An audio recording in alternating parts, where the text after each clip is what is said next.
ഈ മുറ്റം ഇങ്ങനെ കാണാൻ ഭംഗിയില്ലാത്തത് കൊണ്ടാണ് ഞാൻ നേഴ്സറിയിൽ പോയി അന്ന് കുറച്ച് പ്ലാന്റ്സ് അധികം തന്നെ മേടിച്ചത് ഒട്ടുമേ കുറഞ്ഞു പോയിട്ടില്ല. സ്നേക്ക് പ്ലാന്റ് നമ്മുടെ കയ്യിൽ ഓൾറെഡി ഉണ്ടായതുകൊണ്ട് അത് ബോർഡർ ആയിട്ട് തന്നെ ഉള്ള വളങ്ങളൊക്കെ ചേർത്ത് സെറ്റ് ചെയ്യും. അന്ന് മേടിച്ച മുഴുവൻ പ്ലാന്റ്സും നിങ്ങളെ കാണിക്കാൻ പറ്റിയില്ലല്ലോ.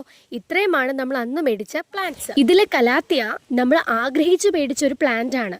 അത് ഈ സ്നേക്ക് പ്ലാന്റിന്റെ ബാക്കിൽ വെക്കാനാണ് ഉദ്ദേശിച്ചിരിക്കുന്നത്. കൂടെ കുറച്ച് സ്റ്റോൺസും കൂടി ഇടുന്ന കാര്യം നമ്മൾ ആലോചനയിൽ വെച്ചിട്ടുണ്ട്. ഉടനെ തന്നെ പരിഹരിക്കാം. പിന്നെ നമ്മൾ മേടിച്ച ആ ക്യാറ്റ്സ് ക്ലോ എന്ത് ഭംഗിയായിരുന്നോ നട്ടപ്പോൾ കാണാൻ. ഇതിനൊരു കയറ് കെട്ടി ഷെയ്ഡിലേക്ക് പടർത്തണമെന്നാണ് ഞങ്ങൾ വിചാരിക്കുന്നത്. പിന്നെ ആ കാണുന്ന ഒരു മണി പ്ലാന്റ് ഉണ്ടല്ലോ, അത് നമ്മൾ നഴ്സറിയിൽ നിന്ന് മേടിച്ചതല്ല, അത് നമ്മുടെ ഇവിടെ തന്നെ ഉള്ളതാണ്. ആദ്യം അതിന് ചെറിയ ലീഫായിരുന്നു ഉള്ളത്. പിന്നെ അത് ഭിത്തിയിലേക്ക് പടർന്നപ്പോഴാണ് ഇത്ര വലിയ ലീഫായിട്ട് അത് മാറിയത്. കാണുമ്പോൾ നല്ല ഭംഗി ഉണ്ടായതുകൊണ്ട് അതിനെ കളയാനും തോന്നിയില്ല. അപ്പോൾ ഇന്നത്തെ വീഡിയോ ഇത്രയേ ഉള്ളൂ. ഈ വീഡിയോ ഇഷ്ടമായാൽ ലൈക്ക് ചെയ്യണം, സബ്സ്ക്രൈബ് ചെയ്യണം, ഷെയർ ചെയ്യണം, പിന്നെ കമൻറ്റ് ചെയ്യാനും മറക്കില്ലല്ലോ അല്ലേ.